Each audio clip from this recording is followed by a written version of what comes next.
네. 네, 오세훈 감정감님. 네.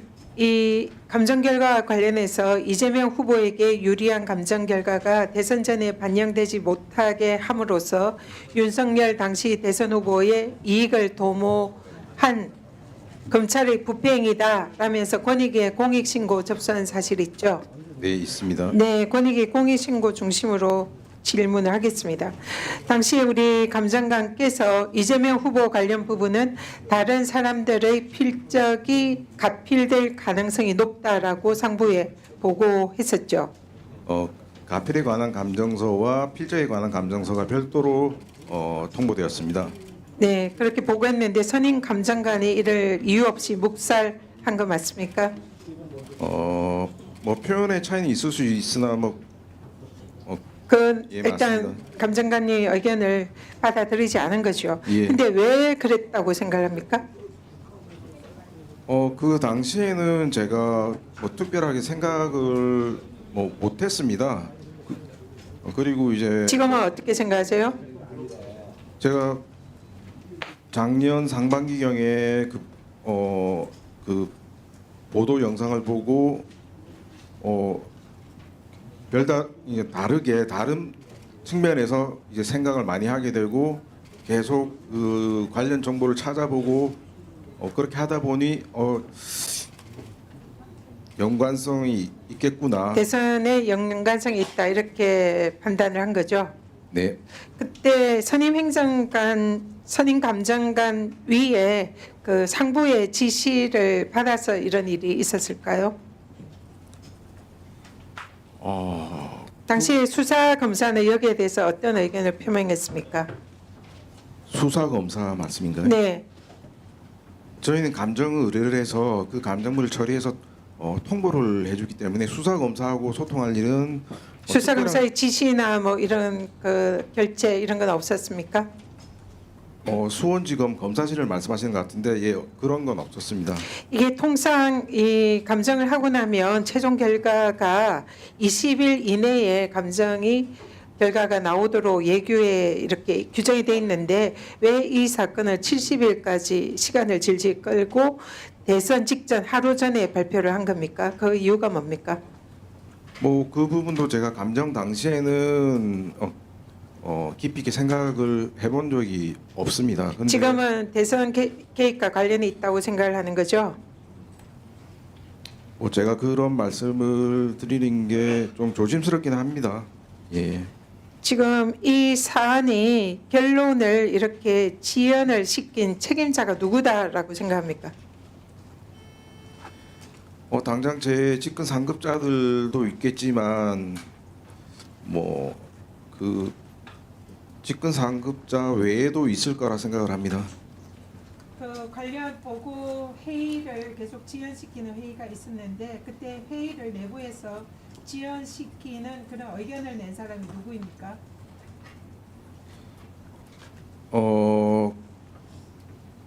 공동 감정관을 말씀하시는 건지 아니면 저희 직근 상급자를 말씀하시는 건지 정확하지 않은데 둘 다 말씀해 보십시오. 예, 뭐 타 감정관들도 반대 의견이 있었고 그 선임 감정관 당시 법학 분석과장은 수차례 제가 관련 보고도 하고 했었지만 그 뒤에 뭐 적극적인 조치는 없었습니다. 네. 네, 수고하셨습니다. 네, 나경원 의원님. 자, 증인에게 먼저 저는 일단 몇 분 쓰시겠습니까? 저는 3분 쓰겠습니다. 이 지금의 이렇게 회의 진행에 대해서 좀 이의를 제기합니다. 저희한테 의사진행 발언을 안 주시니까 부득이 말씀을 드리는데요. 저희가 이렇게 증인 감정인을 계속해서 민주당이 뭐 아프다, 그래서 오전에 해야 된다, 또 비공개 증인이니까 오전에 따로 해야 된다 하면서 민주당의 일방적인 이러한 운영에 대해서 이의 제기를 합니다. 이 부분에 대해서 분명히 저희는 오후에 하자는 의견을 말씀을 드렸다는 말씀을 드립니다. 자, 증인 하나 물어봅시다.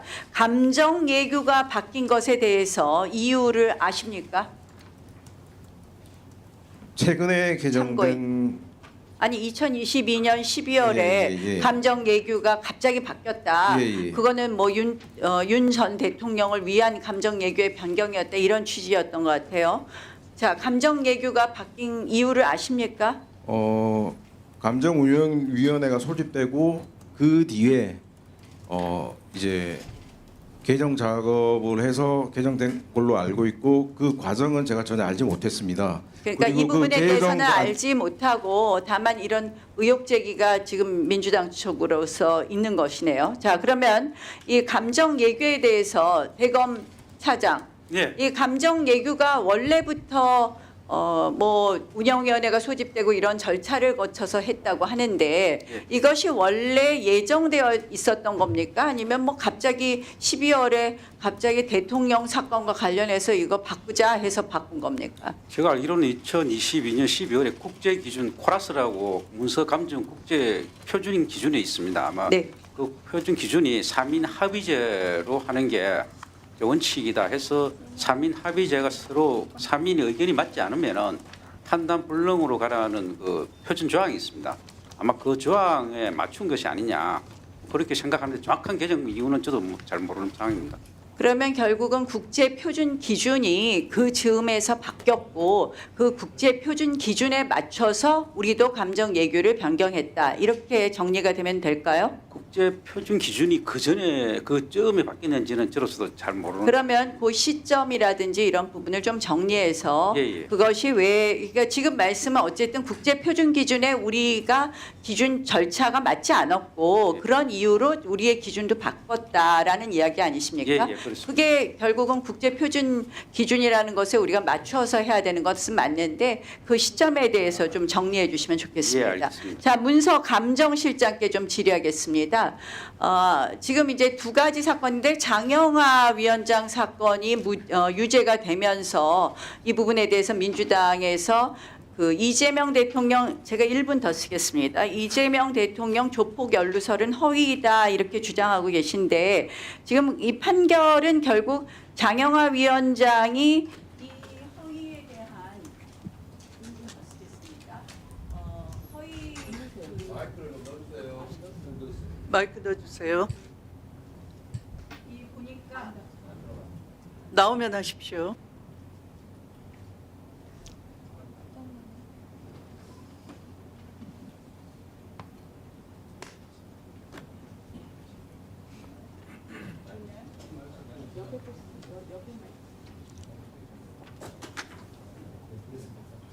네. 그 내용을 보니까 이 사건 판결이 저도 정확하게 보지는 않았지만 결국 대통령의 조폭 연루설 자체가 허위다 이런 판단이라기보다는 장영하 위원장의 허위 부분에 대한 판단이다. 그래서 이 사건 판결만으로 그 대통령 이재명 대통령과 조폭 연루설 부분에 대한 사실관계에 대한 판단은 없다는 것이 2심 판결문인 것으로 보여집니다. 자, 이 감정이 지금 오래 걸렸다. 결국 제가 보니까 이거는 대통령 선거 전이고 윤석열 전 대통령이 집권하기 이전에 있었던 감정인데요. 이 감정이 특별히 오래 걸린 이유가 있었습니까?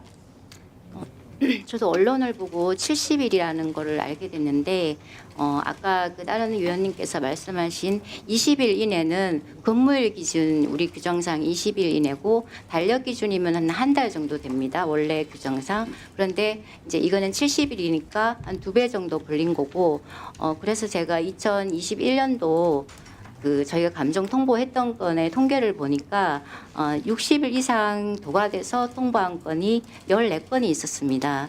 14건이 있었는데 그중에 12건을 오세훈 연구사가 60일 도과해서 통보를 했습니다. 4명의 감정관이 감정을 하는데 14건 중에 12건을 오세훈 연구사가 60일 도과해서 감정을 했기 때문에 도과건에 대해서 뭐 지연을 시켰다 이렇게 그 주장을 하는데 그건 정말 사실과 다르고 저희 감정 통보하는 거는 담당 감정관이 본인이 일정을 조율해서 본인 재량으로 언제 통보할지 이걸 먼저 할지 저걸 나중에 할지 그렇게 하는 거기 때문에 선임 감정관이 그걸 개입을 해서 뭐 지연을 시키고 그거는 전혀 맞지 않는 주장입니다. 그러면 참고인의 으로 나온 감정관이 일반적으로 60일을 넘은 것이 12건이나 있었다. 예, 14건 중에 12건이었습니다. 네, 있습니다. 그러면 결국은 민주당이 주장하는 부분에 있어서 상당히 참고인의 증언이 일종의 탄핵되는 것이었습니다.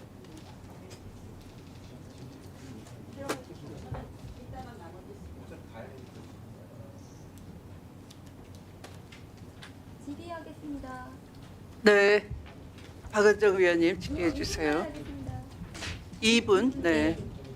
네, 오세원 증인께 묻겠습니다. 예, 참고인입니다. 아, 참고인. 네. 실장. 이 문서 감정에 대한 그 결론이 세 가지, 대검 얘기에 따르면 세 가지인데요.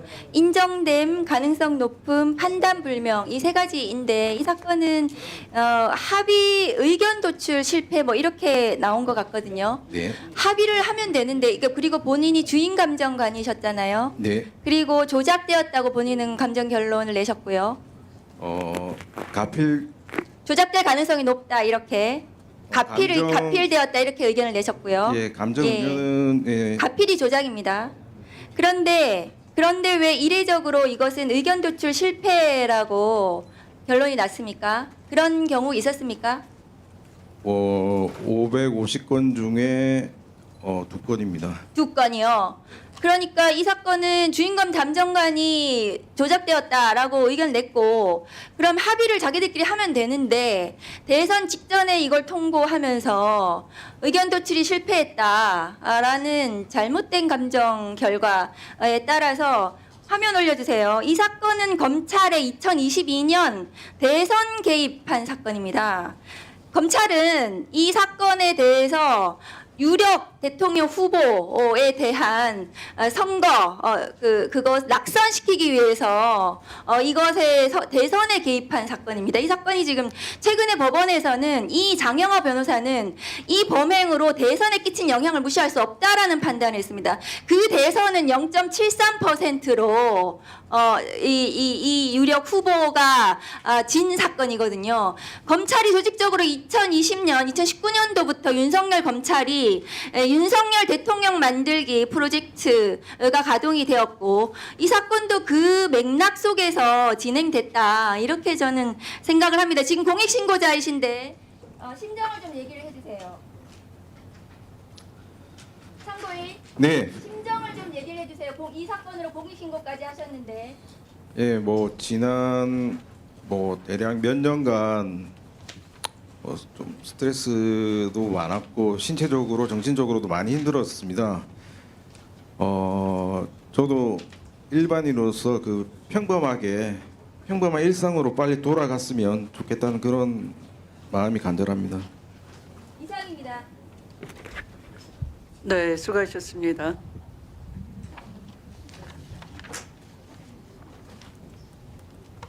이 국제 표준 기준에 대해서는 확신하십니까? 합의제라는 걸. 예, 그건 합의제로 바뀐 건 맞습니다. 그런데 그 합의제가 있다고 치더라도 예. 때에 맞춰서 일부러 그렇게 한 것은 지금 박은정 의원이 질문 때 정리한 것처럼 의도가 좀 많이 의심됩니다. 예. 대선 개입 의도가. 네.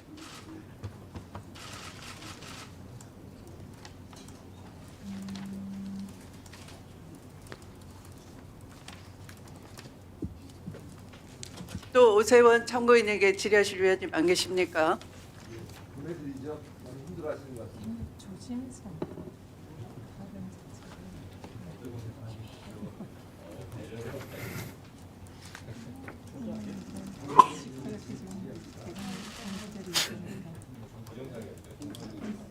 어려운 가운데서도 양심에 따라 국회에 증언하러 나오신 오세훈 증인께 감사의 말씀을 드립니다. 더 이상 신문하실 위원님이 안 계시므로 오세훈 참고인을 이석시키도록 하겠습니다. 수고하셨습니다. 한 번 더 말씀드리겠습니다. 여기 계신 국회 관계자나 언론인 여러분께서는 참고인이 중계방송이나 사진 보도 등에 노출되는 일이 발생하지 않도록 참고인이 완전히 안전하게 이석할 수 있도록 협조해 주시기 바랍니다. 따라가면서 추적 취재를 하지 말아 주시기 바랍니다. 그러면 질의를 계속하도록 하겠습니다.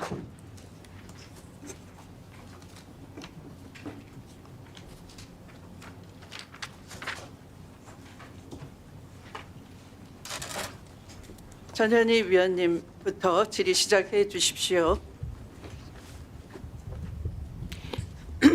차장님, 예, 검찰 개혁에 관련해 가지고 차장께서 헌법 위반이다라고 반대 의견을 공식적으로 말씀하셨고, 그리고 검찰에서도 이후에 이프로스 등에서 검찰 개혁을 반대하는 그런 의견이 많이 올라왔습니다. 그리고 무엇보다도 국감에서 검사장 등 책임 있는 검찰 지도자급들이 공개적으로 검찰 개혁에 반대하는 의견을 표명을 했고, 특검에 파견된 검사 40명이 집단적으로 검찰 개혁에 반대하면서 원대 복귀하겠다 그런 입장도 발표를 한 바 있습니다.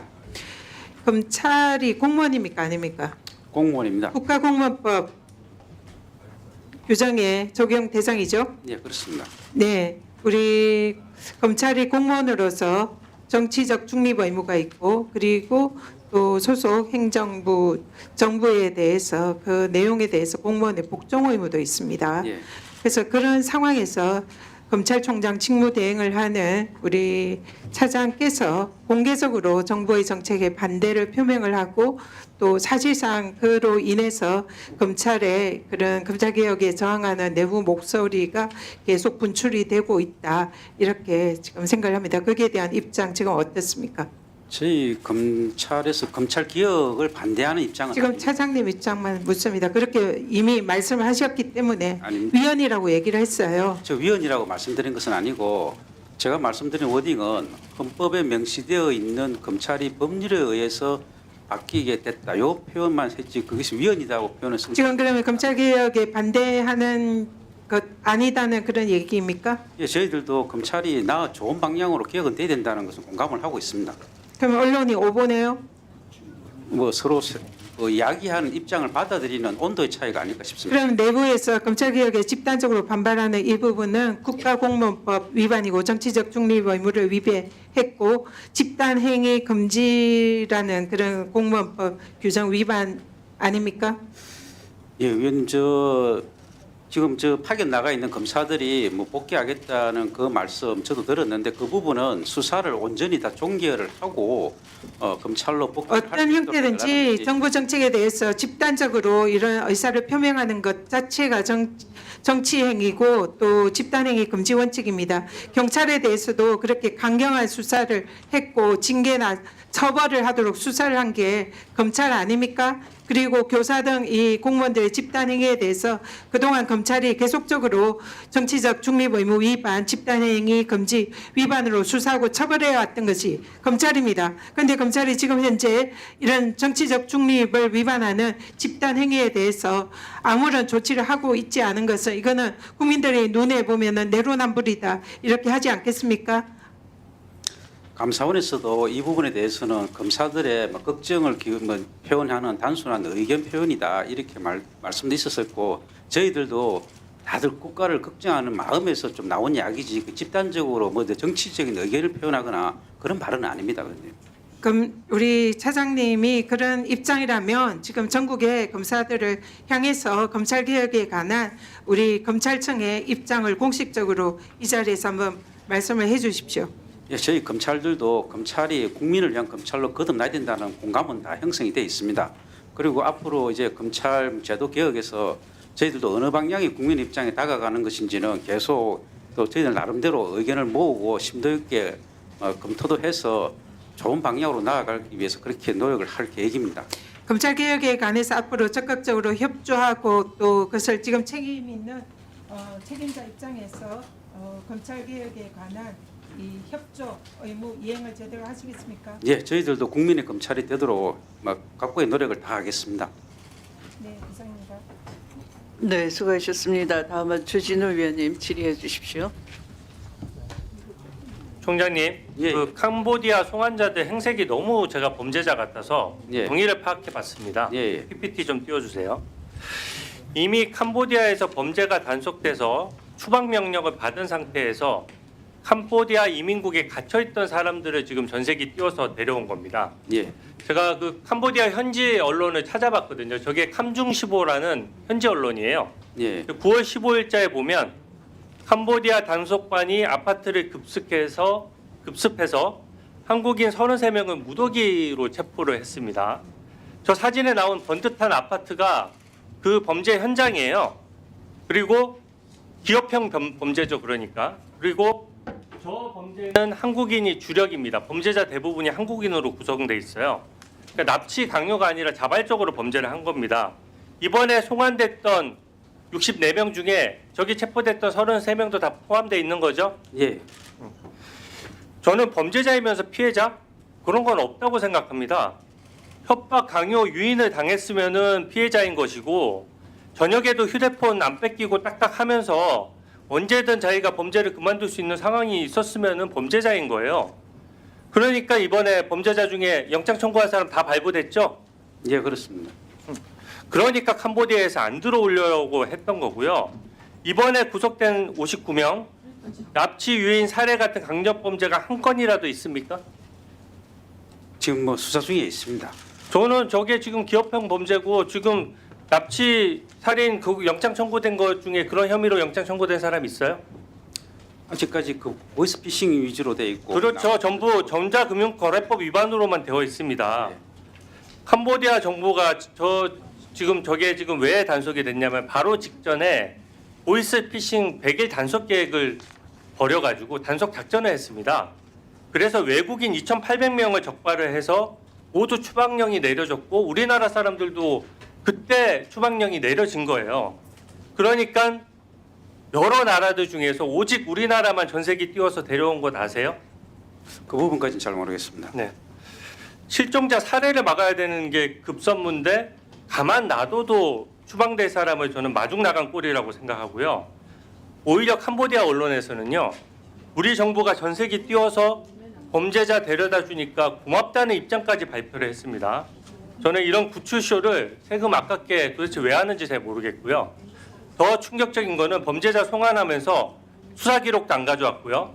현지 단속에서 저때 적발됐던 컴퓨터 60대도 그냥 놔두고 사람만 덜렁 데려왔습니다.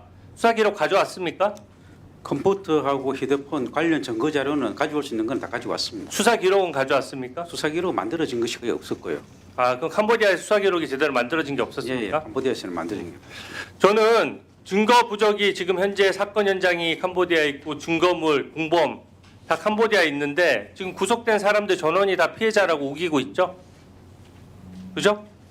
다 본인들이 피해자라고 우기고 아니, 있는 그 거잖아요. 부분은 좀 나눠서 생각해 보실 게 네. 이분도 그래서 제가 좀 더 여쭤보고 해볼게요. 네, 저는 이재명 대통령이 얼마 전에 국제범죄조직이 우리 국민 건드리면 패가 망신시키겠다라고 했는데 저는 어떻게가 중요하다라고 생각합니다. 어떻게 패가 망신시킬 거냐. 우리 멀쩡한 대학생이 속아서 캄보디아로 유인돼서 납치 살해를 됐잖아요.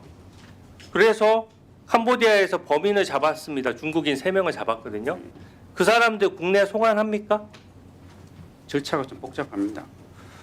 그 사람들 송환해서 우리 법정에 세워서 정의를 실현할 수 있습니까? 이게 지금 중국인이고 캄보디아 현지에서의 벌어진 범죄거든요.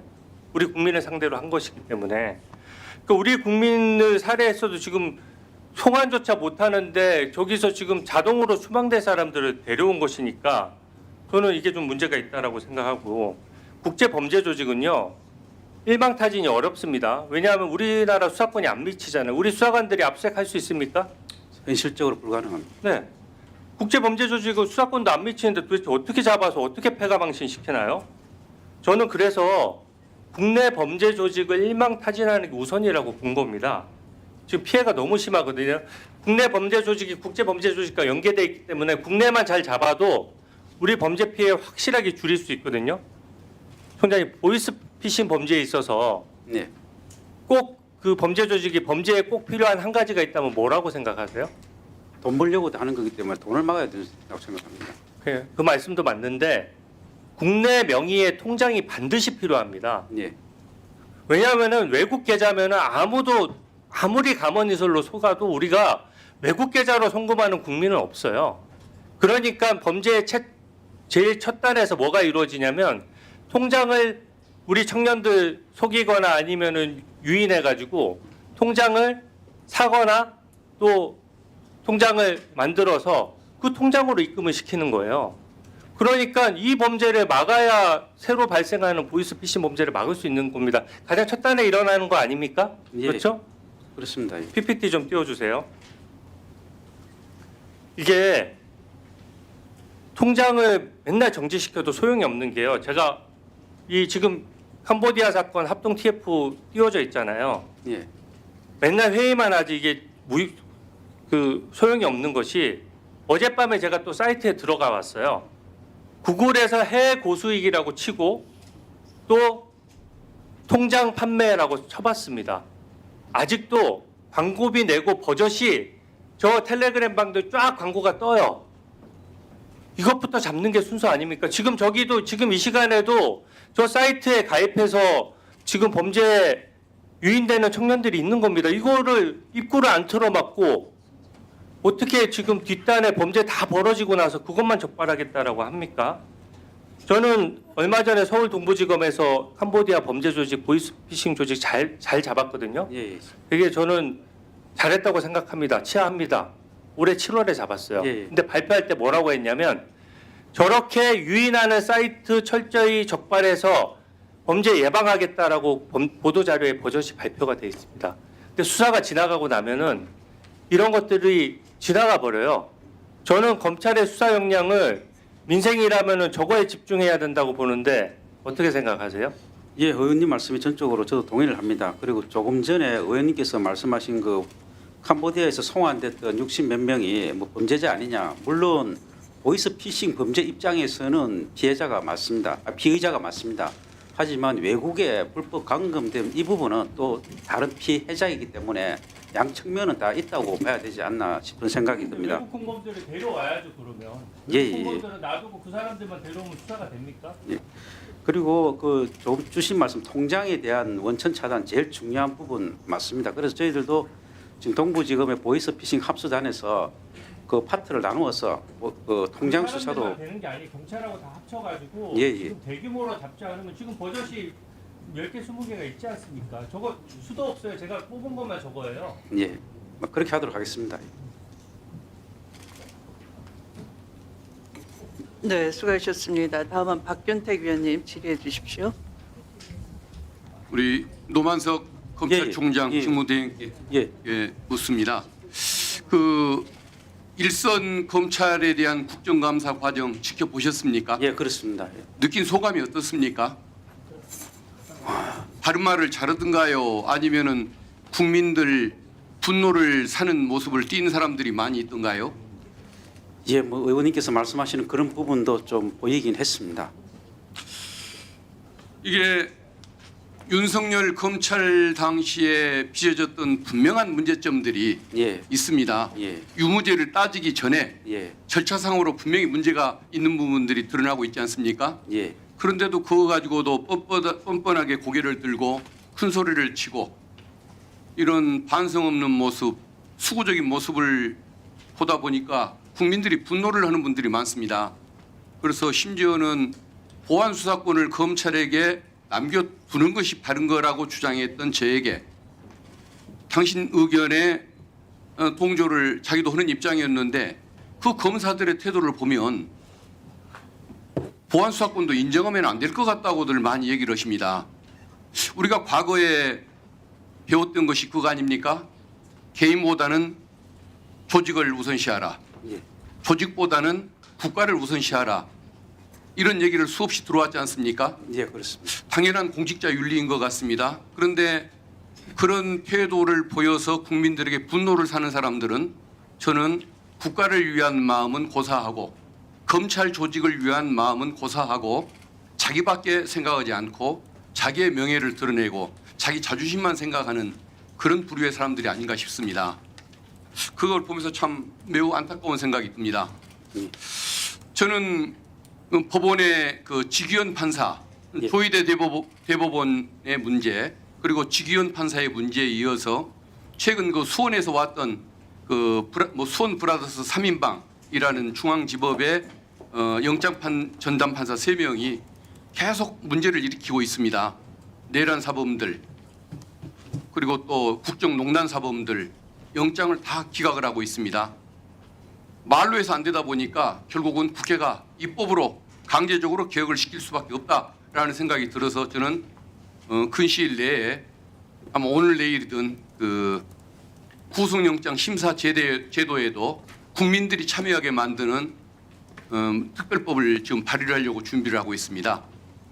그만큼 저는 어떤 국민 뜻을 무시하는 법원, 판사들과 검사들이 여전하다고 한다면 결국은 법을 통해서 개혁을 해줄 수밖에 없다라는 생각을 가지고 있는데 예. 우리 노만석 직무대행의 생각은 어떠십니까? 예, 의원님 말씀도 뭐 저희들 공감하는 부분이 있습니다만 그 입법을 만약 위반을 하시게 되면은 공범이나 증거들이 도망가지 않도록 뭐 방어책도 같이 함께 고려가 됐으면 하는 게 저희 바람입니다. 알겠습니다. 이화영 부지사 수사 과정에서 연호회 파티 진술 회유 세미나 진술 조작 행위가 있었다는 것이 법무부 진상 조사 결과에 의해서 거의 사실로 드러나는 것 같습니다. 서울고검에서 감찰을 하고 있는데 그 문제의 검사 단죄할 의지 가지고 계십니까? 예, 인권침해 서울고검에 설치되어 있는 인권침해 TF의 수사 결과를 보고받고 거기에 합당한 조치는 반드시 할 것입니다. 알겠습니다. 그리고 대장동 수사 과정에서 보면은 김용 부원장에게 돈을 전달했다고 주장하는 유동규 그 진술의 신빙성을 입증해 줄 수 있는 참고인이 검찰에서 돈 그렇게 전달되는 모습을 못 봤다고 얘기했는데 담당 검사가 진술 조사에 반영을 하지를 않았습니다. 그리고 또 그 유동규 진술이 평소에 그런 얘기를 배우자에게 했는지 신빙성을 확인하기 위해서 배우자를 조사하는 자리에 유동규를 옆에 함께 동석시킨 상태에서 조사를 했습니다. 이 조사 방법이 타당합니까? 예, 그런 의혹이 있다는 보고는 들었습니다. 그게 사실이라고 한다면 용납될 수 없는 일 아닙니까? 사실이라고 한다면은 뭐 적당한 수사 방법은 아닌데 아직 사실인지 여부에 대해서는 좀 살펴봐야 될 것 같습니다. 그리고 그 남욱 변호사에 대해서도 100회가 넘는 소환을 통해서 정신적으로 고통을 주고 계속 진술을 유도하고 심지어는 별건 비리를 들어서 자백을 하게 만드는 식으로 해서 남에게 김용 부원장에게 불리한 진술을 하게 만들었다는 의혹도 제기되고 본인이 법정에서 그 내용을 진술을 했습니다. 이런 것들도 진상을 정확히 확인해서 유무죄의 문제가 아니라 절차상으로도 분명히 드러나는 문제라고 한다면 그 부분에 대해서는 저는 단죄가 필요하다고 봅니다.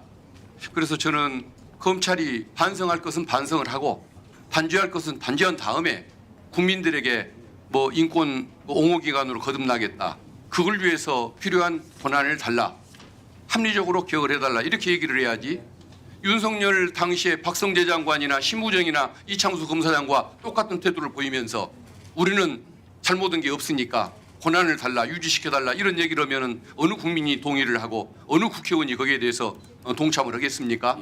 그래서 할 일부터 분명히 하고 국민들에게 필요한 부분을 주장하는 것이 좋겠다. 저는 그렇게 말씀을 드립니다. 그렇게 해주시겠습니까? 예, 의원님의 말씀 유념해서 업무에 참고하도록 하겠습니다. 예. 그리고 좀 전에 대검 과수부의 문제점이 좀 드러났습니다. 저는 대검 과수부가 세계 다른 감정기관에서도 배우러 오는 자랑스러운 최고의 그 기관으로 신뢰성을 인정받는 기관으로 알고 있고 과거에 국과수가 잘못할 때 그것을 보완을 해줬던 자랑스러운 기관으로 알고 있는데 이번에는 거꾸로 돼갔습니다. 오히려 국과수가 대검의 과수부의 어떤 감정 결과를 뒤집는 결과를 내놓고 그게 법원에서 받아들여졌는데 이런 문제를 시정하는 차원에서 대검 과수부를 법무부 산하로 옮기는 게 어떻습니까? 예를 들면은 국과수가 경찰 수사를 지원하지만은 행안부에 있는 것처럼 대검의 과수부도 아예 그 대검으로부터 분리를 하는 공수처으로부터 분리하는 그 개혁을 하기 위해서 법무부 산하로 옮기는 그 방안 혹시 이런 것에 대해서 한번 생각해 보실 의향이 있습니까? 예, 그 부분에 대해서는 옛날부터 좀 논의가 있었던 것으로 알고 있습니다. 뭐 중립적이고 객관적인 그 기관으로 만들자는 말씀에는 저도 어느 정도 공감을 하고 그 방향으로 개선 방향이 있는지 논의하도록 하겠습니다.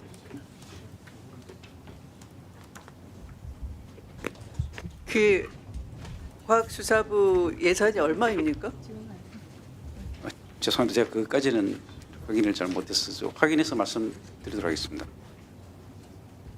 300억이 넘죠, 대체로. 그런 많은 예산을 쓰시고 저렇게 문서 감정을 허위 감정을 한다든지 뻔한 감정 누가 받으라도 주임 감정사의 감정 의견이 맞는 것 같아요. 그냥 이렇게 봐도 전문가 아닌 눈으로 봐도. 그런데 그것을 합의제로 규정을 오비락식으로 바꿔놓고 어거지로 합의 불일치를 만들어 가지고 이 감정 불가 통보를 보내고 판정 불능 이렇게 통보를 보내고 그렇게 하면 되겠습니까? 대검에서 하는 일이 그러면 되겠습니까? 국민 예산을 그런 데 쓰십니까? 그게 과학 수사입니까? 날조 수사지. 저 위원장님 그 부분에 대해서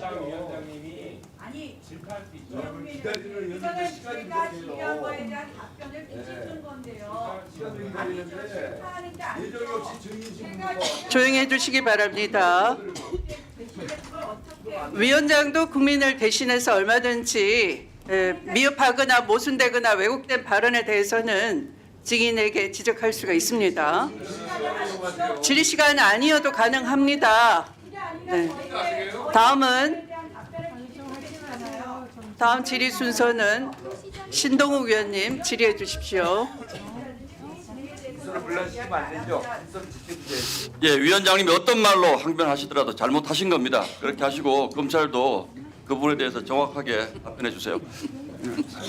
그 노만석 차장님 예. 지금 뭐 총장 안 계시니까 검찰의 수장이신 건 맞잖아요, 그죠? 예.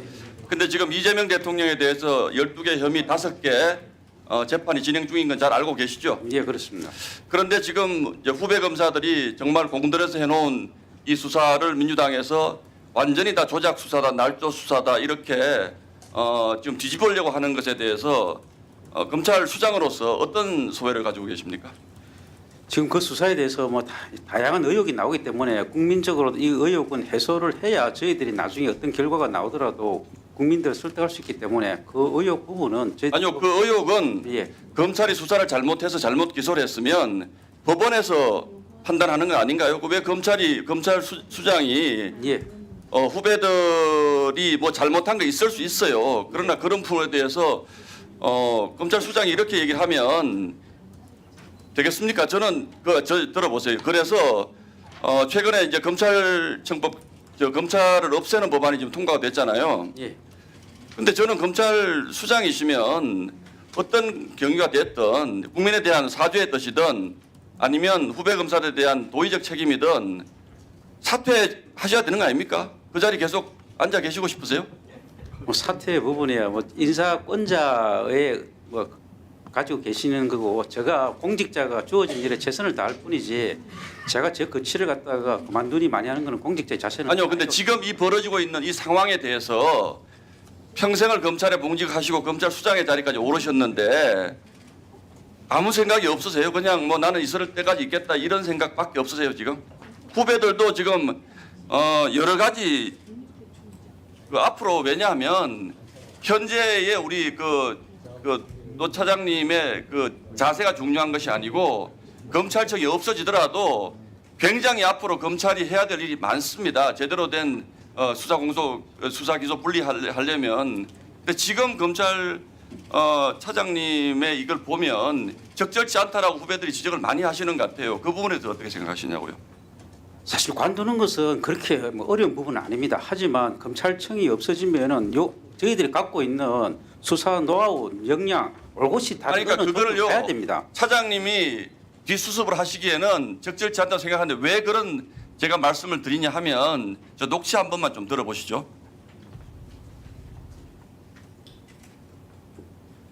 지금 제가 차장님께 말씀드리는 것은 예. 차장님이 만약에 오판하셨다면 정리를 해달라는 겁니다. 화난 게 뭐 있어요? 같이 밝혀보자는 건데. 마약 게이트 덮어주고 승진한 사람이 신준호 차장검사고 그렇게 덮어주고 승진한 사람이 지금 합수팀 단장인 윤국권 부장검사라고요. 뇌물이라고요. 특수 직무 유기하고서도 뇌물까지 받아서 승진한 사람들한테 이 수사를 맡겨놓고 그래서 제가 마약 조직부 대검의 컨트롤 타워를 범죄 조직이라고 표현하는 거 아닙니까? 차장님 같은 사람이 계시니까 국민을 속이고 이러면 되겠습니까? 아니, 속인 거 없어요.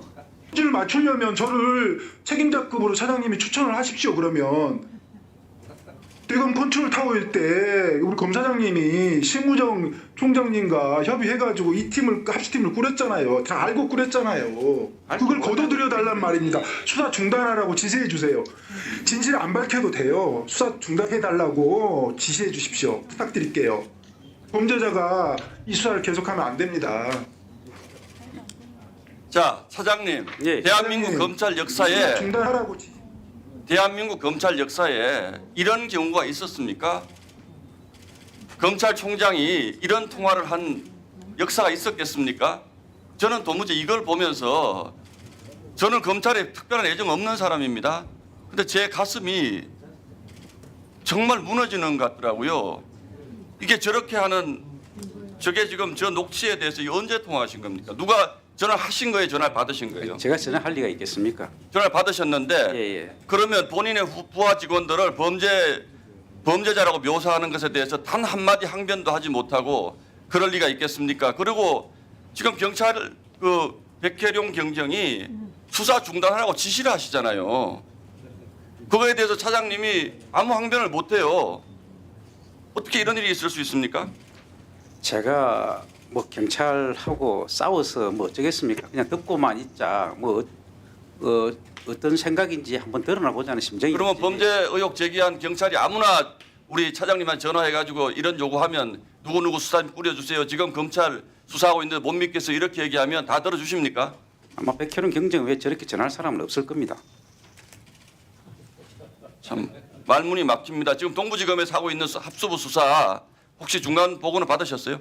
예, 수시로 보고 있습니다. 지금 넉 달쯤 하고 있는데 어떤 정도로 수사가 진행되고 있다고 보고받았습니까? 실체 상당히 접근해 가고 있다는 보고를 받고 있습니다. 실제 상당히 접근해 가고 있는데 백혜룡 경정의 수사팀을 꾸리면 이건 어떻게 되는 겁니까?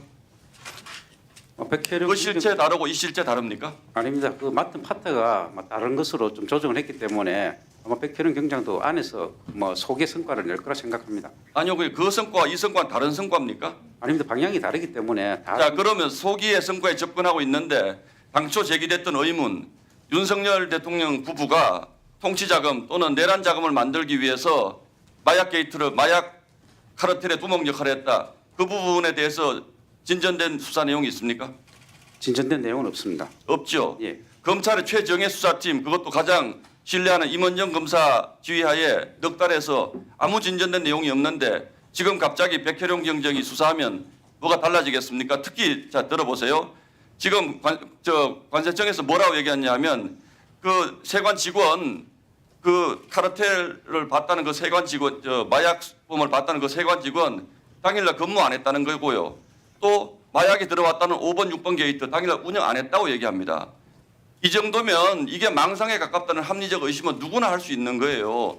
그런데 이거에 대해서 정확하게 말씀을 못 하시고 백혜룡 경정 수사하겠다 그러니까 그거 다 해주시고 대통령이 그 직접 수사 지시하셨잖아요. 그거에 대해서 검찰총장에 대해서 아무 얘기도 못 합니까?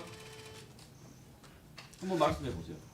예, 조만간 아마 국민들이 납득할 수 있는 수사 결과가 나올 거라고 생각합니다. 어디에서요? 합수부에서요? 아니면 백혜룡 경정실에서요? 거기에서는 합수 단위로 지금 됐으니까 합수 단위에서 수사 결과 발표가 있지 않을까 생각합니다. 예, 잘 알겠습니다. 이사님. 네, 수고하셨습니다. 그 조금 전에 그 통화가 언제인지 혹시 확인되시나요? 시점이 통화하신 시점. 예, 혹시 의원이 그 확인되세요? 그 시점을 그래도 국민들께서 혼동하실 것 같으니까 시점 꼭 찍어주는 게 좋을 것 같은데. 그걸 저한테 물어보세요. 직접 물어보시죠. 자료를 제시하셨으니까 혹시 아세요? 저한테 자료 제출려고 하시는 거예요? 아니요. 질의 드리는 거죠. 혹시 그럼 백혜룡 경정 씨 기억하시나요? 이 통화가 언제였는지 대략적으로. 윤정 지검장 처음으로 동부지검 다녀온 다음 날입니다. 몇 월 달이죠 그때가? 6월 25일 정도 됐고요. 네, 알겠습니다. 네, 알겠습니다. 네, 나경원 의원님 자료 제출 요구하십시오. 직무대행님, 예. 그 정성호 장관으로부터 백혜령 경정을 동부지검의 수사팀에 합류시켜라 이렇게 지시받으셨습니까? 아니면 어디서 지시받으셨습니까? 예, 법무부로부터 지시받았습니다. 자, 구두로 받으셨는지 서면으로 받으셨는지 서면으로 받으신 게 있다면 서면으로 받으신 거를 제출해 주십시오. 구두로 받으셨습니까? 서면으로 받으셨습니까? 10월 12일 날 오후에 구두로 받았고 그다음에 그날은 장관으로부터 직접 받으셨습니까? 아니 자, 자료 요구를 하려니까 아니요. 지금 우리 서면으로 했으면 직무대행은 답변하시는 게 아니고요. 자료 제출 요구는 저한테 하는 거니까. 아니 그건 답변하실 필요는 알겠는데 일단은 자료가 있으면 내라고 하는 거니까. 박은정 의원 좀 조용히 좀 하세요. 왜 끼어들어요? 자 그러면 서면으로 지시가 온 거는 없습니까? 서면으로 지시가 온 것이 있으면 제출해 주십시오. 서면으로 지시가 온 게 있습니까? 없습니까? 답변 의무 없습니다. 답변 의무가 없어요. 네. 서면으로 자, 소리나 되면서 그것도 그 조금 전에 말씀하신 내용을 자료 제출할 게 있으면 자료 제출하십시오. 예, 알겠습니다. 네, 그렇게 마무리하겠습니다.